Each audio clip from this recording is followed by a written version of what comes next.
Ok, vamos lá. Bom dia a todos, sejam bem-vindos. Feliz Dia das Mães para as mamães que estão aqui conosco e para as que estarão durante o estudo.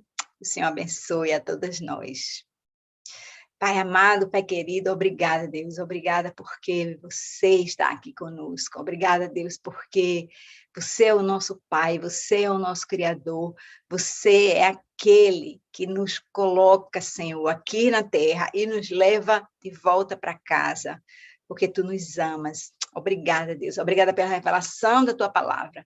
Vem falar conosco hoje, vem revelar, Senhor, aquilo que não sabemos ainda, mais de Ti, Deus.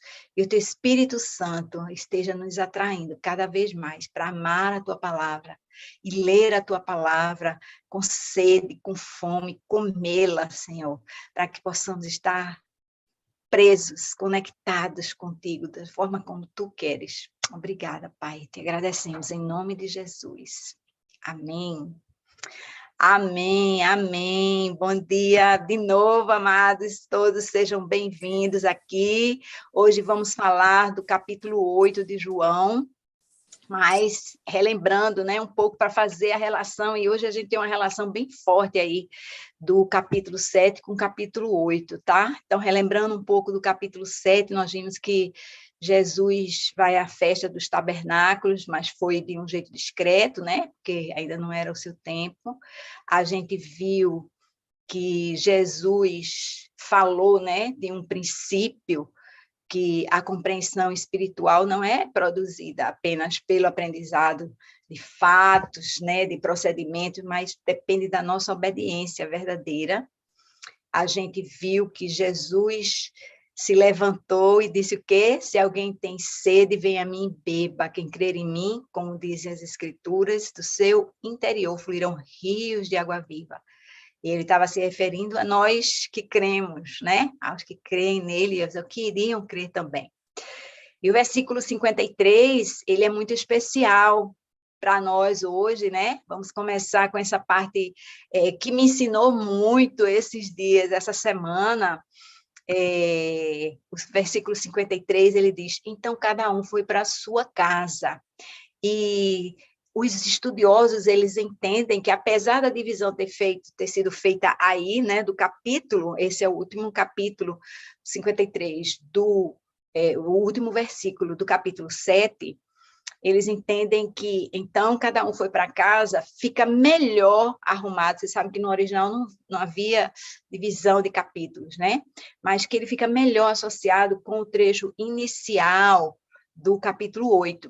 E isso se chama perícope, né? E esse versículo 53, ele faz parte da chamada perícope da adúltera, que se encontra nesse trecho, né? O último versículo do capítulo 7, o 7:53, e os 11 primeiros versículos do capítulo 8, né?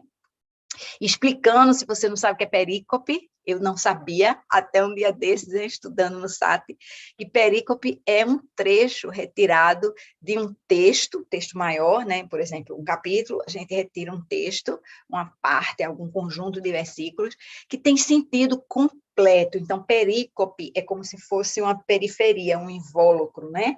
Então, eu tomo esse conjunto, quantos versículos? Não importa, desde que eles façam sentido. E há perícopes menores, quando você foca mais, né, em um dado trecho, às vezes tem um perícope feito de um versículo só, e tem perícopes maiores, às vezes passando por vários capítulos, né, um relato de alguma história maior, né? E aí é o que a gente quer olhar, na verdade, né? É onde a gente vai colocar o nosso foco. Enfim, nós vamos agora começar, de fato, o capítulo 8, né? Lembrando que esse início, os versículos de 8 a 11 estão, de 1 a 11, eles estão nessa perícope com João 7, 53, né? E aí, lembrando que esse episódio é exclusivo do Evangelho de João, que os manuscritos mais antigos do Evangelho de João não contêm essa passagem, mesmo no no livro de João. E o primeiro manuscrito que é conhecido, que contém essa história, é datado de cerca do ano de 400 Anno Domini, né? 400 depois de Cristo, tá?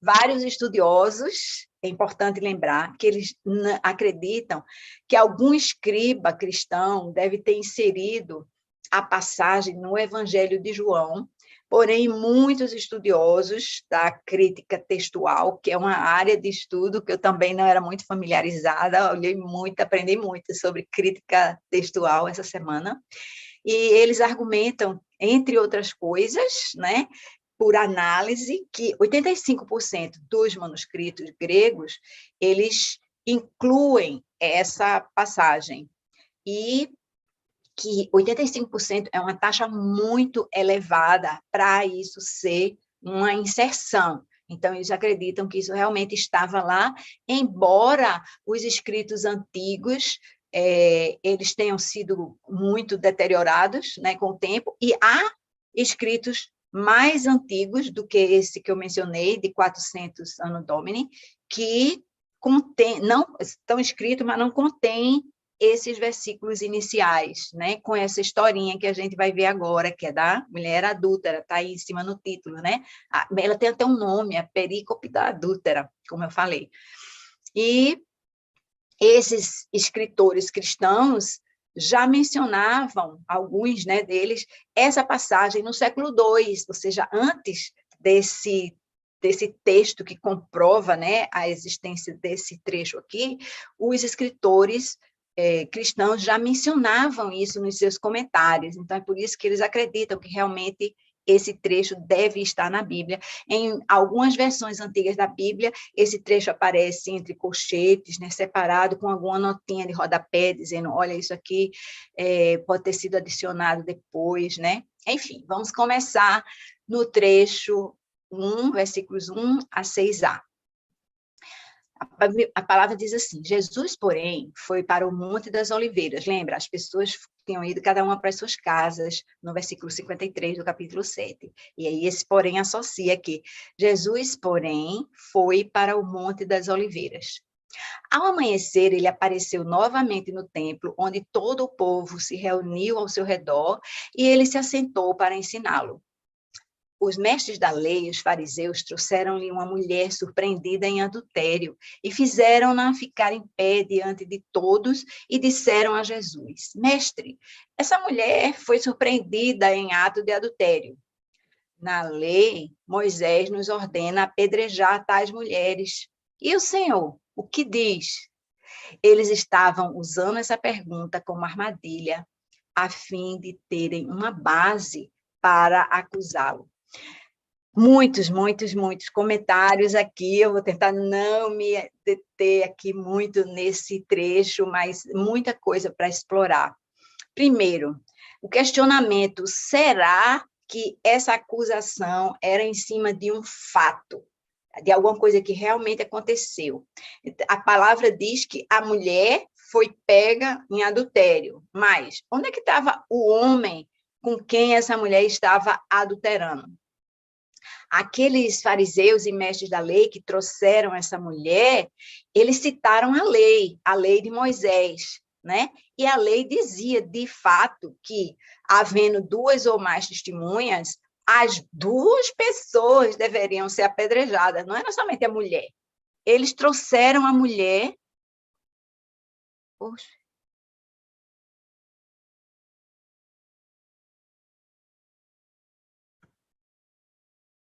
Vocês estão me ouvindo aí? Deixa só... Sim, estamos me ouvindo, né? Porque eu recebi um aviso aqui de que eu estaria fora. Tá, beleza. Obrigada. Vamos continuar. Então, ao questionamento, será que isso era um fato? Será que essa mulher foi mesmo pega em adultério? Ou será que isso era uma armação? Porque vocês lembram, aqueles mestres da lei estavam procurando acusar Jesus de alguma coisa. E essa situação colocava Jesus numa saia justa, numa situação muito incômoda. Por quê? Por que essa situação de Jesus era complicada? Por quê? Eles perguntaram, e o Senhor o que diz? Então, se Jesus resolve libertar a mulher e desobedecer publicamente a lei de Moisés, o que é que ele está pregando? Ele veio derrubar a lei de Moisés? Ele diz, ele não veio contradizer a lei de Moisés, né? Ele veio confirmar a lei de Moisés, mas ele não podia, então, diante disso, dizer assim, não se cumpra a lei de Moisés de apedrejar a mulher pega em adultério. Por outro lado, se ele aprova o apedrejamento dessa mulher, ele perde a sua reputação de amigo dos pecadores. Lembra que ele entrava na casa, jantava, né, com aqueles publicanos lá, porque ele ia atrás, né, ele queria admitir aqueles homens no reino de Deus, né?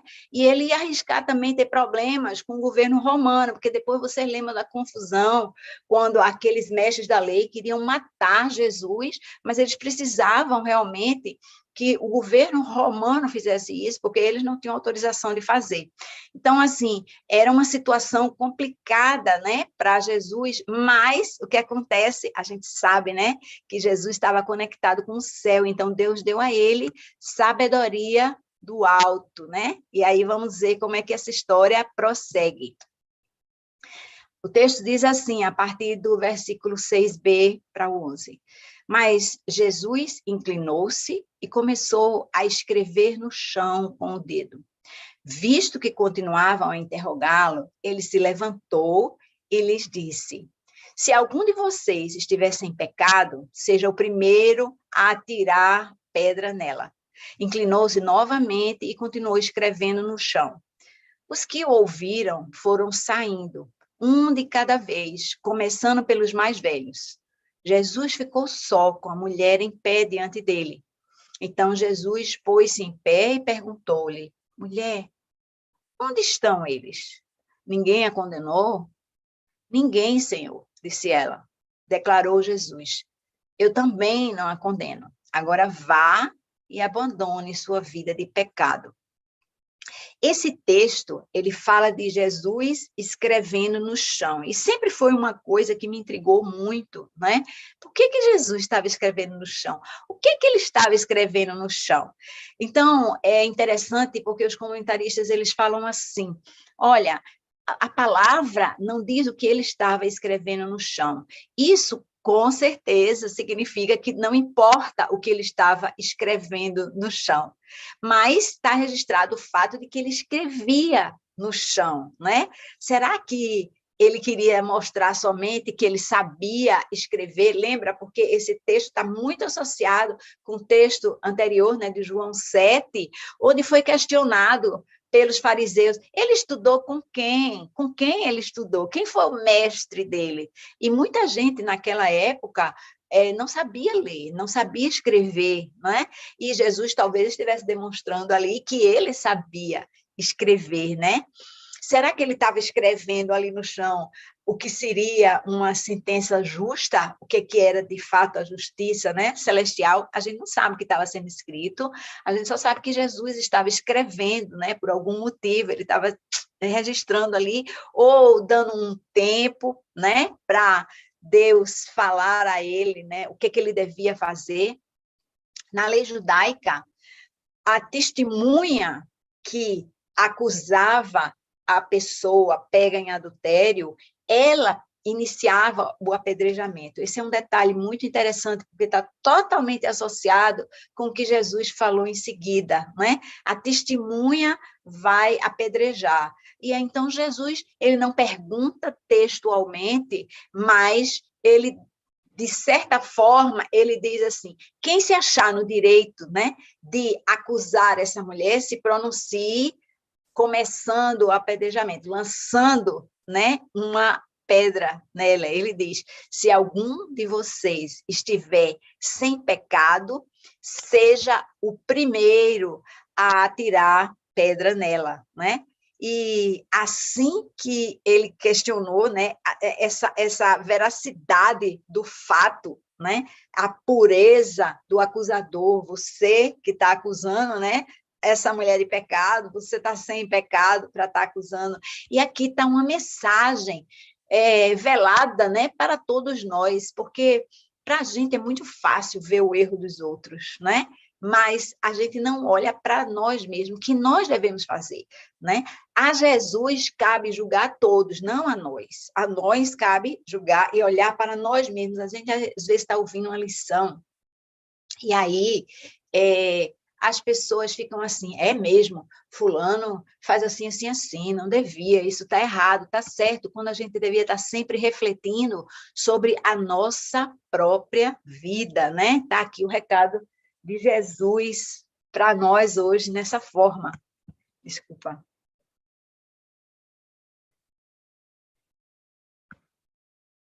E aí, prosseguimos com mais um Eu Sou. Ali, naquele momento, a palavra diz assim, falando novamente ao povo, Jesus disse, eu sou a luz do mundo. Lembra, ele já tinha dito, eu sou o pão da vida, o pão que desceu do céu. Ele já tinha dito que era a água, na última vez, lembra que a água era derramada no altar? E agora ele fala que ele é a luz do mundo. Desculpem. Então, continuando o texto, quem me segue nunca andará em trevas, mas terá a luz da vida. Os fariseus lhe disseram, você está testemunhando a respeito de si próprio. O seu testemunho não é válido. Então, importante, né? A associação de Jesus a respeito de ser a luz do mundo com a festa dos tabernáculos. Lembra? Ele estava na festa das cabanas, que lembrava a trajetória deles, né? No deserto do povo de Israel. E durante a festa dos tabernáculos, muitas cerimônias, elas lembravam aquela coluna de fogo. Lembra que a Bíblia diz que a coluna de fogo iluminava Israel durante a noite? Era a nuvem que os protegia durante o dia e a coluna de fogo que aquecia e clareava durante a noite. Esse momento, né, no tempo do Êxodo lá. E Jesus toma esse símbolo e o aplica a si mesmo. Ele disse, eu sou a luz do mundo, né? Outra figura importante da luz na Bíblia está em Salmos, esse é bem conhecido, né? Salmos 119, 105, eu amo esse versículo. Ele diz, lâmpada para os meus pés é a tua palavra e luz para o meu caminho. Jesus é a palavra, que a gente já viu lá no comecinho, né? João 1:1, no comecinho desse livro aqui, e ele também é luz, ele está se declarando aqui agora, eu sou a luz do mundo, né? Quando você não pode ver a luz, minha gente, significa que você é cego, né? Se a gente não está vendo a luz de Deus, não enxergo, não sei, não creio, né? Nesse negócio, será que é mesmo? Será que é porque você não está conseguindo ver claramente? Significa que você precisa perder as escamas dos olhos. Muita coisa importante colocada aqui. E João 8, continua, versículos 14 a 18. Respondeu Jesus. Ainda, lembra a respeito dos homens acusando, eu passei aqui meio batido, está escrito aqui, olha, você está testemunhando a respeito de si mesmo, mas o seu testemunho não é válido. Estavam os fariseus acusando Jesus. Então, aqui a resposta de Jesus, né? Ainda que eu mesmo testemunhe em meu favor, meu testemunho é válido, pois sei de onde vim e para onde vou. Ele podia testemunhar sobre ele mesmo, porque ele sabia de onde ele tinha vindo e para onde ele tinha ido, mas nenhuma das pessoas que estava ali sabia, né? Ninguém sabia ao certo. Mas vocês não sabem de onde eu vim, nem para onde vou. Vocês julgam por padrões humanos. Eu não julgo ninguém. Mesmo que eu julgue, as minhas decisões são verdadeiras, porque não estou sozinho. Eu estou com o Pai que me enviou. Na lei de vocês está escrito que o testemunho de 2 homens é válido. Eu testemunho acerca de mim mesmo, a minha outra testemunha é o Pai que me enviou. Vocês lembram, há uns capítulos atrás, a gente viu a respeito de testemunhas também, lembra? Jesus tinha dito, João Batista testemunhou de mim, porque ele veio na frente me anunciar, meu Pai é testemunha de mim, as Escrituras são testemunhas de mim, né? E agora ele está dizendo, eu sou testemunha de mim mesmo, e o meu Pai, o que me enviou, é testemunha de mim mesmo, né?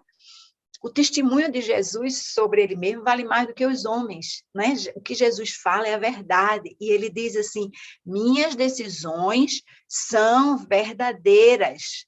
É preciso que a gente entenda, né, a veracidade do que Jesus estava dizendo e a importância disso, porque a lei dos homens dizia que a gente precisava de testemunhas humanas, mas as testemunhas humanas não eram capazes de dar esse testemunho por conhecimento próprio, né?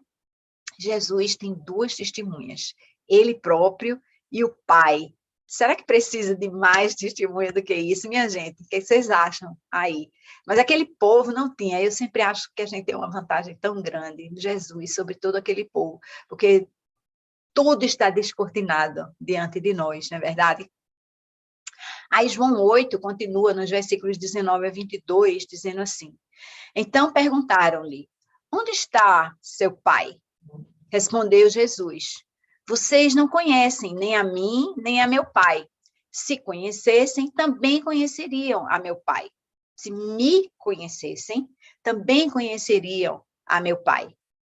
Ele proferiu essas palavras enquanto ensinava no templo, perto do lugar onde se colocavam as ofertas. No entanto, ninguém o prendeu, porque a sua hora ainda não havia chegado. Mais uma observação de João para nos contextualizar, né, sobre o que estava acontecendo ali. Ele estava falando isso num lugar que era visto por todo mundo. Ele não estava mais escondido no meio da multidão, como ele tinha feito, né, durante os seus 3 anos de pregação. Jesus agora estava na festa de Pentecostes, lembra que acontecia em setembro, outubro, lá para o final do ano já, e entende-se que essa foi a última aparição dele numa festa anual, né, em Jerusalém, antes da Páscoa do ano seguinte, que foi quando ele foi preso e julgado e crucificado, né? Então, continuando. Mais uma vez, Jesus lhes disse: eu vou embora, e vocês procurarão por mim e morrerão em seus pecados. Para onde eu vou, vocês não podem ir. Isso levou os judeus a perguntarem: será que ele irá matar-se? Será por isso que ele diz: para onde eu vou, vocês não podem ir?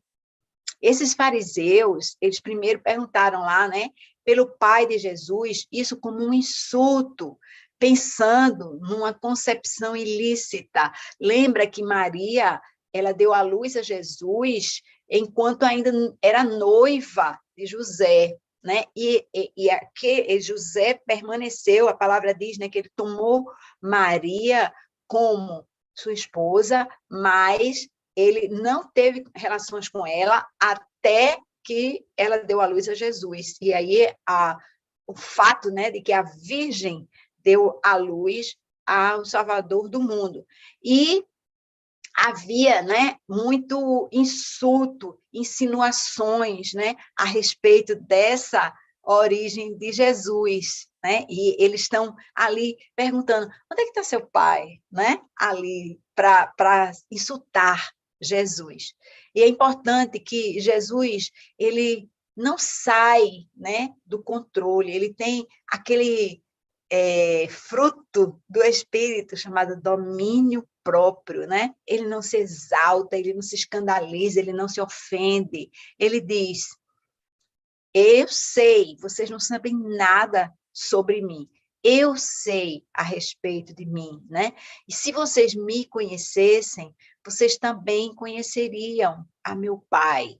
Ele está dizendo: vocês estão falando demais, mas se vocês parassem para me conhecer, para investigar de fato, querendo encontrar a verdade, vocês saberiam, não precisava perguntar onde está o seu pai, porque você ia saber. Isso se aplica à nossa vida, minha gente. Às vezes a gente fica ali na superficialidade, já falamos sobre isso, pensando que a gente conhece Jesus, mas a gente duvida da palavra, a gente questiona coisas, a justiça de Deus, a gente toma certas atitudes que parecem aquelas dos fariseus mesmo, sabe?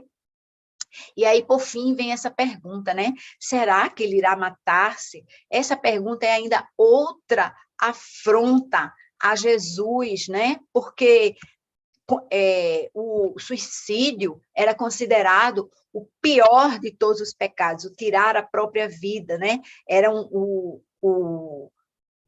pecado que tinha, assim, na concepção da época, né? Era o pecado mais pesado que tinha, era tirar a própria vida. E eles estão pensando assim, será que Jesus está pensando em tirar a própria vida, né? E aí, continuando no versículo 23, eu não sei se você está acompanhando aí com a sua Bíblia, né? Mas ele continuou. Vocês são daqui de baixo e eu sou lá de cima. Vocês são desse mundo. Eu não sou desse mundo. Eu disse que vocês morrerão em seus pecados. Se vocês não crerem que eu sou, de fato morrerão em seus pecados. Quem é você? Perguntaram eles. Exatamente o que tenho dito o tempo todo, respondeu Jesus. Tenho muitas coisas para dizer e julgar a respeito de vocês, pois aquele que me enviou merece confiança. E digo ao mundo aquilo que dele ouvi.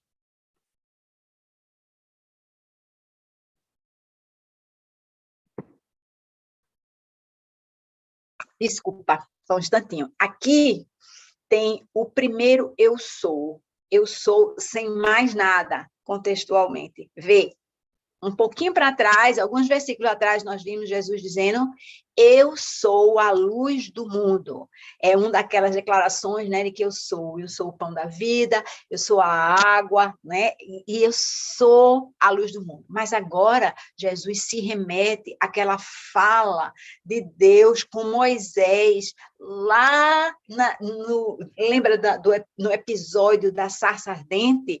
Porque Moisés questionou a Deus, né, dizendo, e se Faraó perguntar quem é que me mandou, né?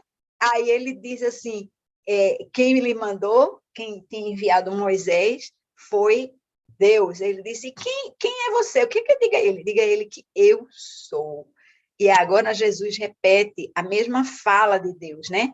Se vocês não crerem que eu sou, de fato, morrerão em seus pecados. A gente precisa crer que Jesus é Deus, né? E ele vai falar isso repetidas vezes nesse capítulo 8 ainda. É muito interessante quando a palavra começa a se repetir, ele dizendo, presta atenção nisso aqui, presta atenção nisso aqui.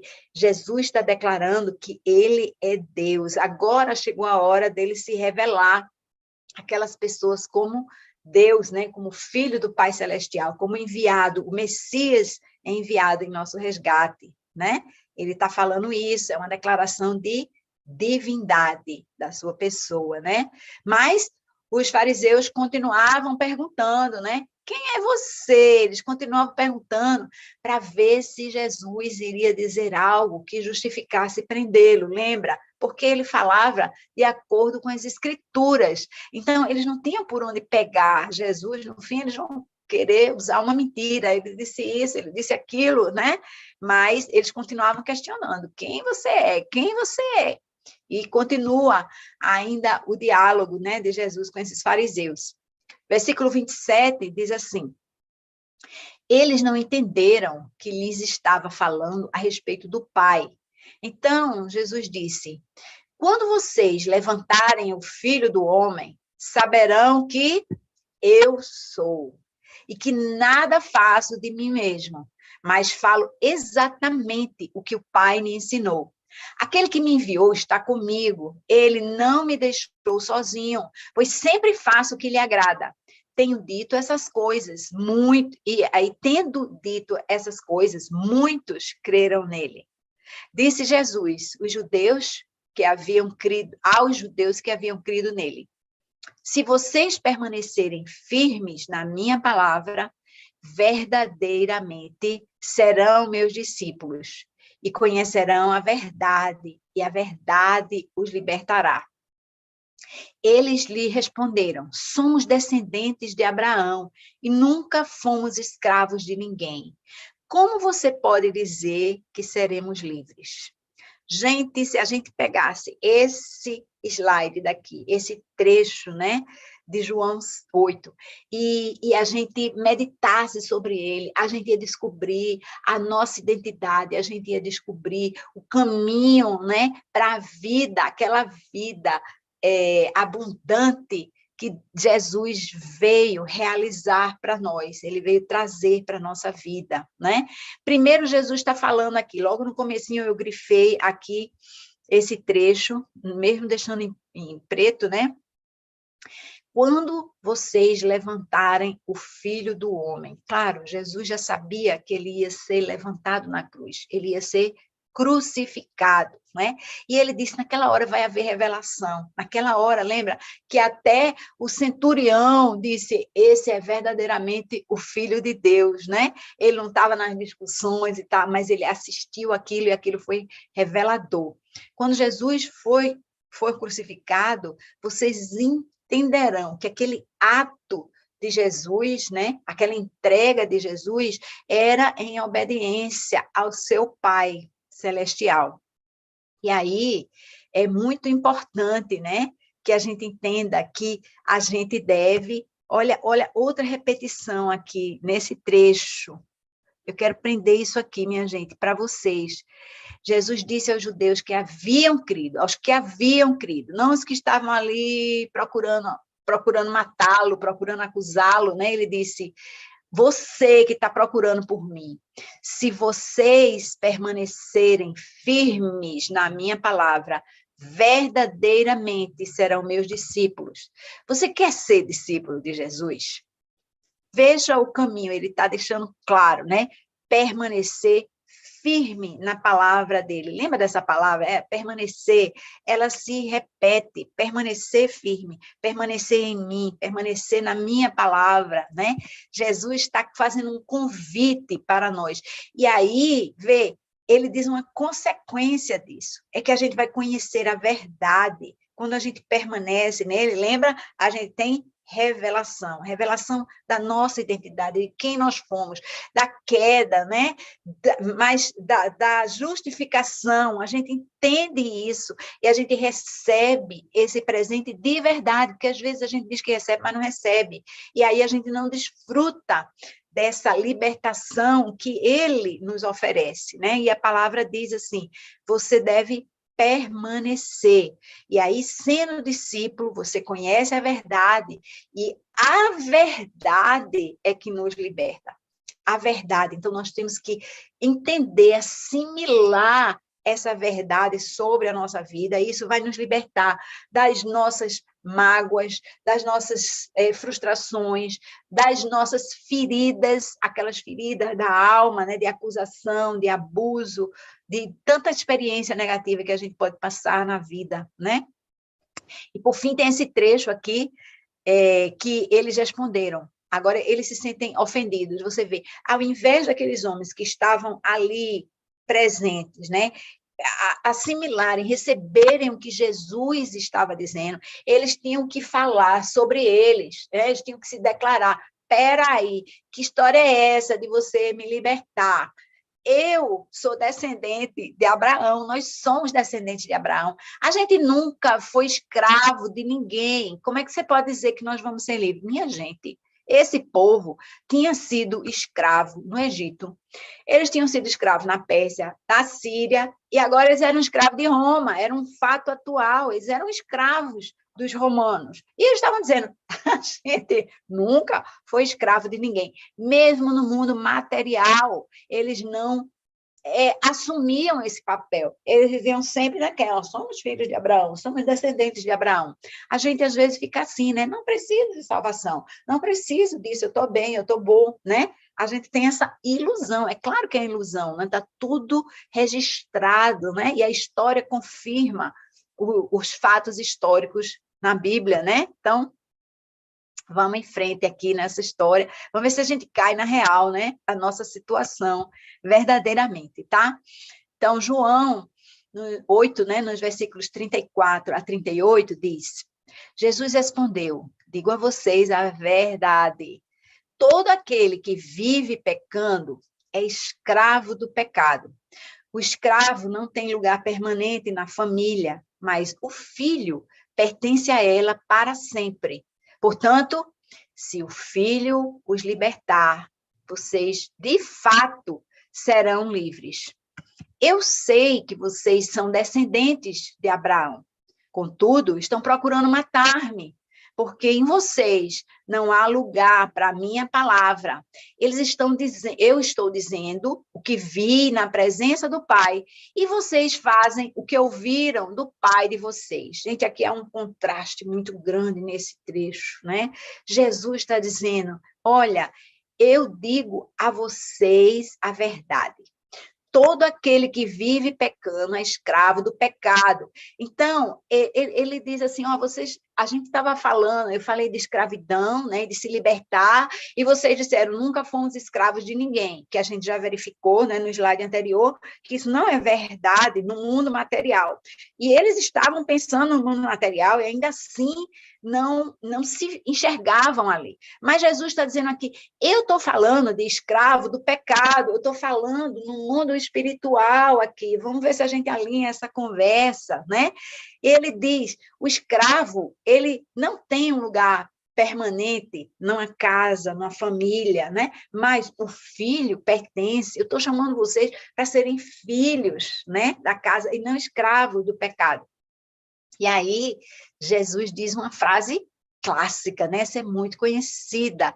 Se o Filho os libertar, verdadeiramente, né? Vocês de fato serão livres, né? Não é como vocês pensam em liberdade, é a liberdade, a liberação, né, do pecado, da gente sair, né, dessa dependência, dessa fraqueza, né, de cair num pecado constantemente, né? E aí ele explica por que que as pessoas não assimilam isso, não recebem isso, né? Ele diz, porque em vocês não há lugar para a minha palavra. Lembra que ele falou, é permanecer na palavra. Jesus está falando e repetindo, minha gente. Esse texto, ele é tão repetitivo que ele incomoda às vezes, sabe, assim, por que que Jesus fala isso de tantas formas diferentes e a gente não assimila? Às vezes parece uma coisa cansativa, irritante, sem conteúdo. Às vezes a gente pensa assim, mas já disse isso, mas eu já sei, por que que o texto continua falando isso? Por que que Kátia continua falando sobre isso? Para ver se cai a ficha. A gente precisa receber essa palavra e permanecer na palavra, vivenciando essa palavra e permitir que essa palavra nos lave, né? Porque se o Filho nos libertar, nós seremos verdadeiramente livres, né? E aí, Jesus questiona, eu estou dizendo que eu vi na presença do Pai, e vocês fazem o que vocês ouviram do Pai de vocês, ele fica dizendo, porque vocês são filhos do diabo, né? Jesus fica dizendo isso. Eu preciso saber, e essa é uma pergunta para nós hoje, tá? Afinal, quem é o nosso Pai? Quem é o meu Pai? Quem é o seu Pai? A quem você ouve? Será que a gente nasceu de novo e a gente tem Deus como nosso Pai? Ou será que eu estou dando voz ao inimigo? Estou dando voz a Satanás? A gente tem que escolher, minha gente, a quem a gente vai ouvir e seguir. É importante que a gente entenda isso.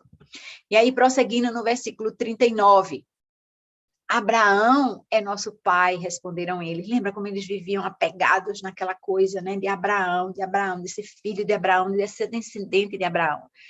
E disse Jesus, se vocês fossem filhos de Abraão, fariam as obras que Abraão fez. Olha aí, vocês têm essa descendência, vocês estão falando, vocês fariam como ele.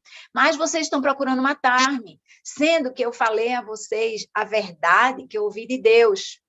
Abraão não ouviu assim, não agiu assim. Abraão ouviu de Deus e obedeceu, mas vocês se dizem filhos de Abraão e não obedecem, não fazem essas obras, né, do jeito que Abraão fez. Continuando o texto, vocês estão fazendo as obras do pai de vocês. Protestaram eles: nós não somos filhos ilegítimos. O único pai que temos é Deus. De novo, aquela referência à legitimidade de Jesus, né? Nós não somos filhos ilegítimos. Eles não disseram, mas você não é, né?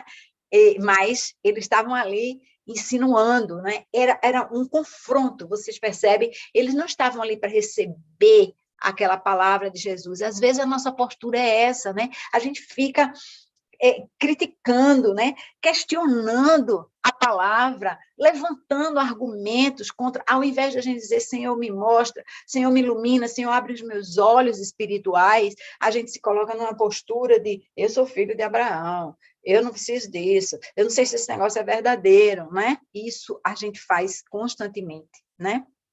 Isso não é para mim, isso não é para agora, né? Isso é para os pastores, para esse povo assim mais religioso. Eu não sou religioso, eu sou de Deus, eu sou livre, né? E aí eu tenho que ver o que livre significa para Deus. Você é livre para ser puro, você é livre para louvar a Deus com a sua vida. E aí, prosseguindo no texto, protestaram eles: nós não somos filhos ilegítimos, o único pai que temos é Deus. Disse-lhe Jesus: se Deus fosse o pai de vocês, vocês me amariam, pois eu vim de Deus e agora estou aqui.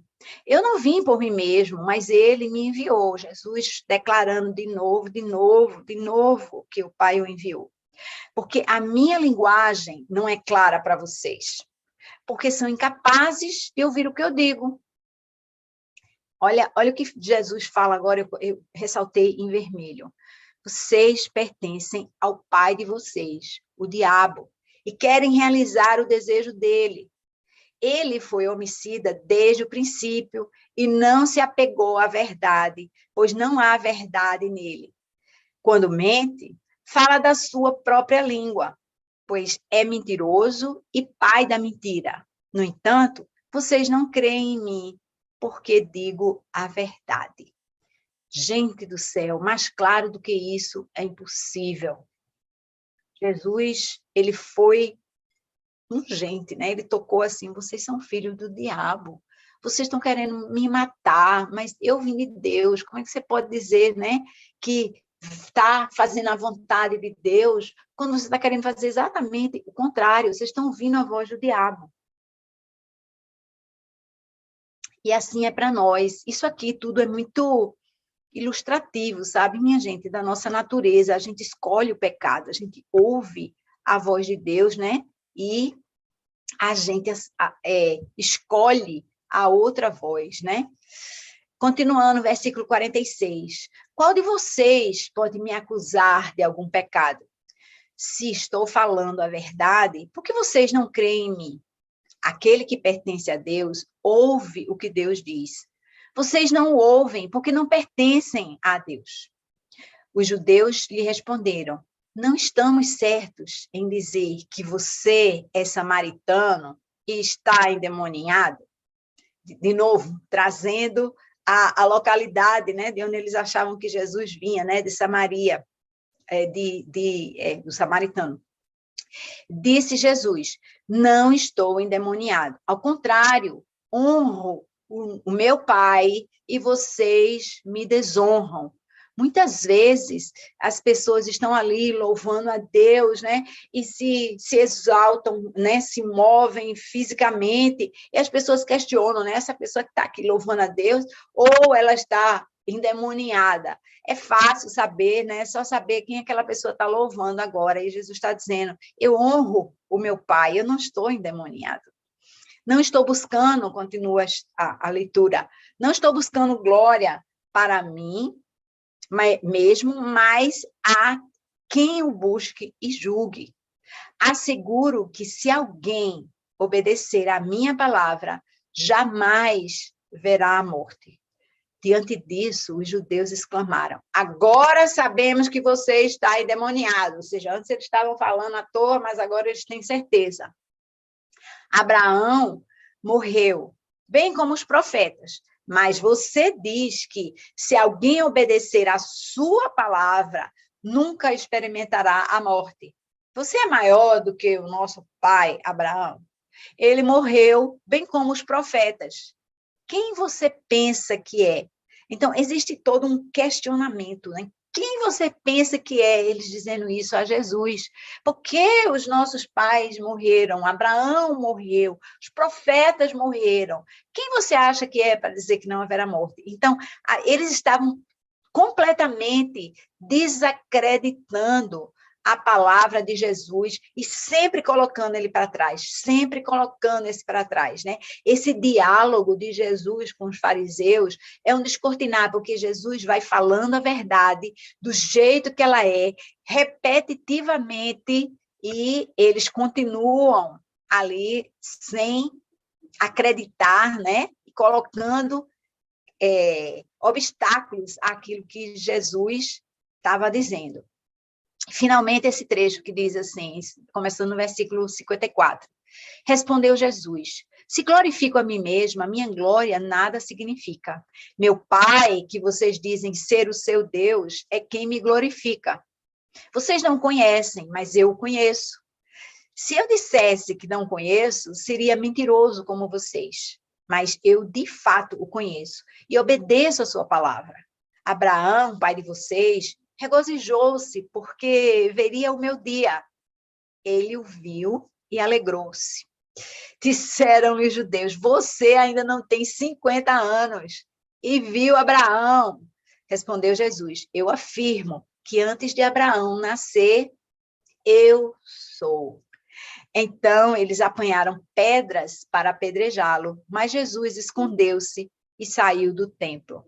Olha, eu quero dizer o seguinte, antes Jesus evitava que eles soubessem a respeito dos milagres, lembra? Ele dizia, não conte nada a ninguém, não fale nada para ninguém, né? Antigamente eu ficava assim, por quê? Por quê, né? Porque não era chegado o tempo deles, né? Mas agora Jesus está falando abertamente, eu sou, o Pai me enviou, eu sou o enviado de Deus, eu estou falando a verdade, permaneça naquilo que eu estou dizendo.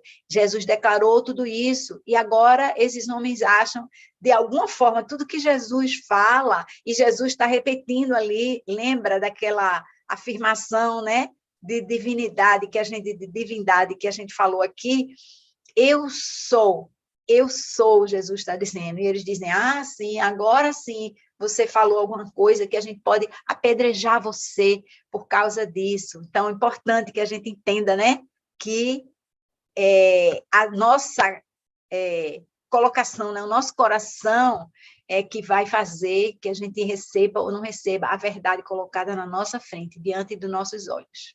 Só repetindo aqui um resumo rapidinho, né? A gente teve a história da mulher adúltera aqui, e Jesus demonstrando sabedoria, né, na resposta. Se algum de vocês estiver sem pecado, seja o primeiro a atirar a pedra nela, né? E também a misericórdia de Jesus. Ele disse à mulher, eu também não a condeno, agora vá e abandone a vida de pecado, né? Muitas pessoas acham, esse trecho também eu não falei, muitas pessoas acham que esse trecho não é adequado, porque parece que Jesus é complacente com adultério, e não é assim. Jesus diz, abandone a sua vida de pecado, não peque mais, né? Ele não é complacente com isso, mas ele é aquele que justifica os nossos pecados, não importa o quão grande ou pequeno ele seja, né? Ele falou, eu sou, mais uma declaração, a luz do mundo, né? Quem me segue nunca andará em trevas, vai estar vendo para onde está andando, mas terá a luz da vida.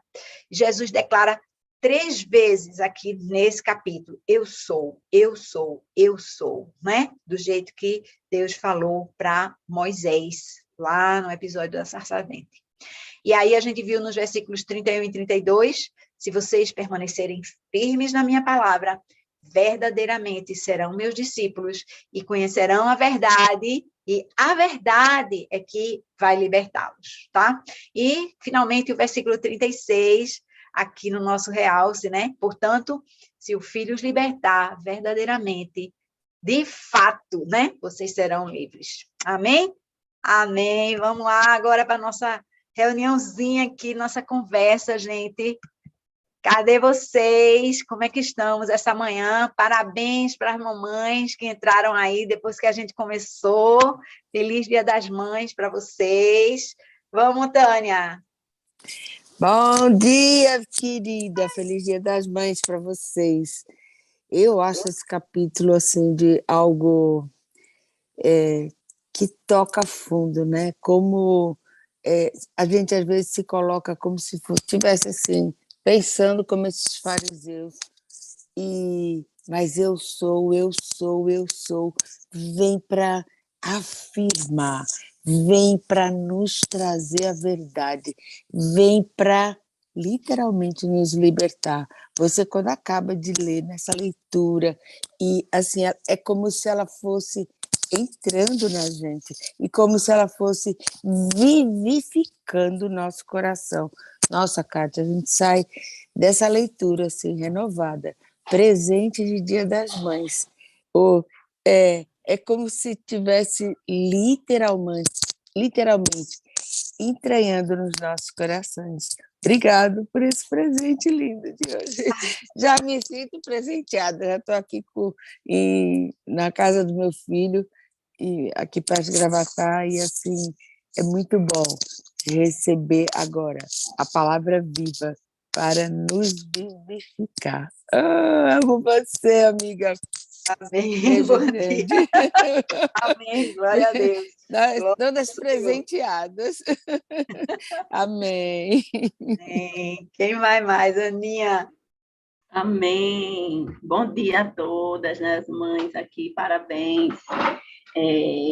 Kátia, eu estava assim, anotando aqui algumas coisas, e aí quando você fez o resumo lá do teu último slide, falei, já está ali o que eu ia falar, mais ou menos assim, né? Então, vamos lá, é repetitivo, mas você está lendo esse capítulo e com o passar assim, das suas explicações, né, de cada slide, eu fui anotando aqui, assim, quem Jesus é, né? Quem Jesus é. Então, logo no começo, ele é aquele que perdoa os nossos pecados, porque foi o que ele fez com a mulher adúltera. Então, assim, a gente não só crer e ficar assim, Jesus é aquele que perdoa, mas a gente, assim, ter essa convicção plena. Jesus é aquele que perdoa os meus pecados. Hoje, não há lugar para culpa, não há lugar, né, para trazer um remorso aí por algo que eu fiz no meu passado. Quando eu me encontro com Jesus, eu sou realmente perdoada. O primeiro ponto. O segundo, ele é a luz do mundo. Ele é aquele que ilumina toda treva, né? Então, não há treva que resista à luz do Senhor Jesus. Ele é a verdade, terceiro ponto, né? Conhecereis a verdade e a verdade vos libertará. E ele é a verdade, né? Ele é o nosso libertador. Se o Filho vos libertar, ele é o Filho de Deus. Então, ele é o nosso libertador. Não há cadeias que ele não rompa, não há escravidão, nada que Jesus não possa nos libertar. Então, ele é. E aí, Jesus também nos revela o Pai, né? Ele nos revela o Pai. Quem é o nosso Pai? É aquele que Jesus revela. É aquele a quem Jesus revela para a gente. E esse é o nosso Pai, né? O nosso Pai. E permanecendo nele, nós temos a vida eterna que ele nos garantiu, né? E assim, um versículo que ficou assim, fechou para mim, foi aquele que ele fala: antes de Abraão nascer, eu sou. Ele é tudo, assim, né? Essa palavra eu sou. A plenitude, ele é aquele que perdoa, ele é o libertador, ele é aquilo tudo que eu já falei, ele é o eu sou. Então, nesse encontro com ele, né? Nesse encontro com o grande eu sou, a nossa vida toda precisa ser cheia, né? Cheia dele, cheia da presença dele. Então, foi isso assim que eu anotei aqui para mim, para a gente. Aqui. Esse último versículo, né, que você salientou é muito importante, porque lembra como as pessoas ficavam se apegando a Abraão. Abraão era quase um ídolo para eles, né? Meu pai Abraão, nosso pai Abraão, ele disse, olha, antes de Abraão, eu sou. Às vezes a gente coloca ídolos também, né, diante de Deus. Meu emprego, eu preciso muito do meu emprego, é o meu trabalho, eu vou fazer o quê, né? Eu não posso ir para Deus por causa disso, porque eu tenho que fazer isso, eu tenho que fazer aquilo, né? Eu tenho meu compromisso, tenho meus filhos, eu tenho meu marido. A gente coloca, né, os nossos ídolos ali diante de Deus, ele disse, olha, tudo bem, né? Bom, ele disse, eu sei que vocês são filhos de Abraão. Ele reconheceu isso, mas olha, antes de Abraão, eu sou, né? Isso é verdade na vida de todos nós. Cuidado com seus Abraãos aí, né? A gente tem nossos ídolos meio que invisíveis, imperceptíveis. Quem mais? A gente tem tempo para mais comentários. Meu Deus, um capítulo que revela tanto, minha gente. Aquele episódio da mulher adúltera lá, vai, Cacá. Eu, assim, achei esse capítulo fantástico, achei de uma profundidade, sabe? E impactante, porque você faz aquela comparação naquela época.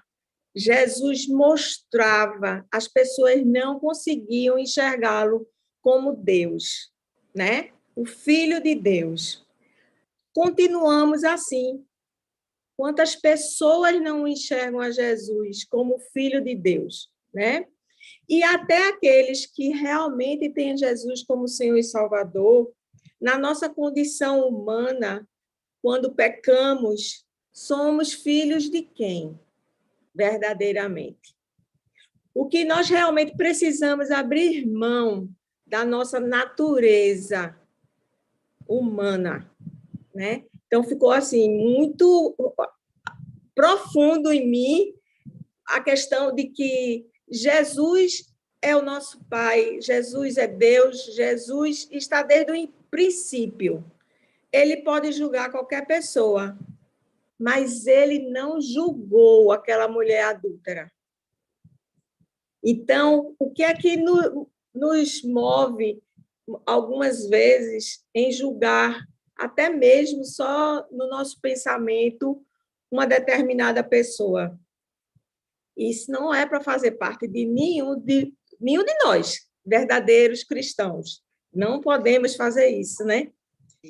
É uma briga interior entre a gente, nessa nossa transformação, através do conhecimento e do que representa verdadeiramente Jesus em nossa vida. Essa é como Tânia falou, é um presente. Hoje, esse capítulo foi um presente para nós, independente de sermos mães, mas, assim, é uma reflexão muito profunda. Pelo menos eu estou me tremendo aqui. Olha ali. Você faz assim, pá, está lá, estampado para você. O que é que você precisa? Você precisa se alimentar, conhecer mais profundamente a Jesus, conhecer a essência, a natureza divina que ele deixou o Espírito Santo que habita em nós e ele trabalha em nós para sermos melhores a cada dia, né? E de refletirmos isso para outras pessoas e também nos preocuparmos se somos realmente discípulos do Senhor, de irmos atrás daquelas pessoas que não o conhecem, aquelas pessoas que não o enxergam, como aqueles fariseus lá do princípio, né?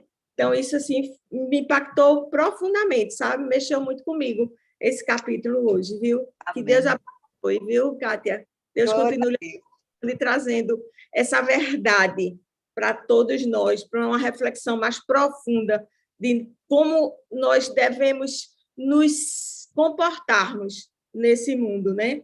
Há uma urgência na transformação interior. Há uma urgência. Amém, obrigada. Amém, amém. Glória a Deus. Glória a Deus. Rosana. Eu só vou ficar no áudio, tá? Não vou abrir o vídeo, não, que eu não estou podendo. Mas, assim, quando fala do eu sou, né? Tão interessante que aí fez o link. O João 6 fala, eu sou a água viva, porque ele se apresentou àquela mulher samaritana que foi atrás de água para beber. Então, assim, Jesus ele usava as coisas do cotidiano para ele se apresentar quem ele era, né? A mulher estava precisando de água e ele se apresenta como água viva. E aí no João 7, né? Quando a multidão, ele alimenta a multidão e ele se apresenta como eu sou o pão vivo, né? Que desceu do céu. E agora, né? Diante da mulher lá, a adúltera, ele se apresenta, a mulher que estava em pecado, ele se apresenta como a luz da vida, né? Então, que coisa linda, né? Como ele, diante das situações do cotidiano, ele se apresenta como eu sou, ou seja, eu sou a tua, como é que a solução para os teus problemas, né? Eu estou aqui para resolver as tuas necessidades, né? E outra coisa, assim, que me chamou bastante atenção, Kátia, foi quando você falou, né? Dessa repetição. Puxa, a Kátia está falando a mesma coisa. A Bíblia, ela repete várias vezes o mesmo assunto. E imediatamente veio em minha mente aquela coisa do inculcar, né? Inculcar a palavra. E, assim, eu costumo dizer que eu ensino a mesma coisa todos os dias para os meus filhos, para um dia eles internalizarem. Eu acho que assim é Deus com a gente, né? Essa repetição, para que um dia a gente internalize o que ele de fato quer passar para a gente, né? A mensagem dele. E esse eu sou, a ele se apresentando nessas nossas necessidades, né? Eu achei perfeito, perfeito. É verdade, né? Nosso Deus se apresentando para nós longanimamente, né? Repetitivamente, até a ficha cair, porque é tudo que Ele quer que a gente entenda. Amém, glória a Deus, que bom, né? Nós estamos aqui refletindo sobre essa palavra, mas chegou a nossa hora de encerrar, vamos chamar o nosso pastorzão. Pastor, vamos aí fazer aí o seu comentário e a oração final. Bom dia, gente. Eu estou no trânsito aqui ainda,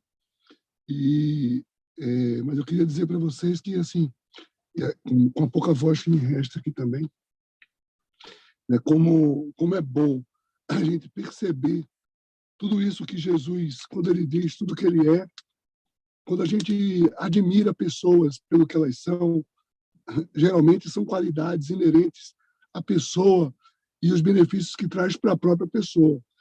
Mas quando tudo Jesus que se apresenta pelo que ele é, são benefícios que são direcionados a nós. Tudo que Jesus se apresenta é em nossa direção.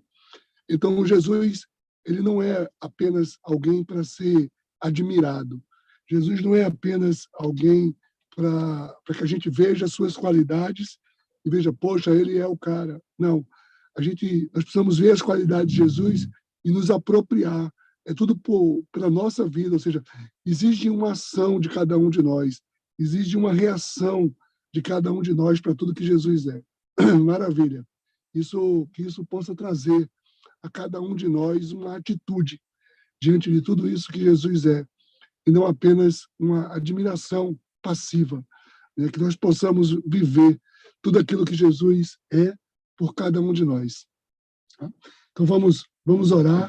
Então, vamos colocar diante de Deus, nesse momento, esse dia, vamos colocar essa oportunidade de vivermos tudo isso que Ele é para as nossas vidas. Pai, em nome de Jesus, bendizemos o Teu santo nome, te agradecemos, Deus, por tudo isso, por toda a expressão de que Tu se disponibiliza para cada um de nós, que nós possamos viver integralmente, Pai, tudo isso com gratidão, com responsabilidade, com dignidade. Nós te agradecemos por tudo que Tu és, Senhor Deus, e és em nosso favor através de Jesus. Te agradecemos em nome de Jesus. Amém. Amém, gente bonita. Amém. Olha, feliz Dia das Mães para as mães, e para quem não é mãe, é filho, curta aí o Dia das Mães também. Um grande abraço para todos. Amém, amém. Vamos estar Amém, aguardando o amém. pastor. Obrigada. Bom É isso dia aí. para vocês. Bom dia a mamães. todos, minha Bom dia a filhos. todos. Beijo, Obrigada. Deus gente. abençoe. Bom Deus dia a todos. abençoe. Feliz dia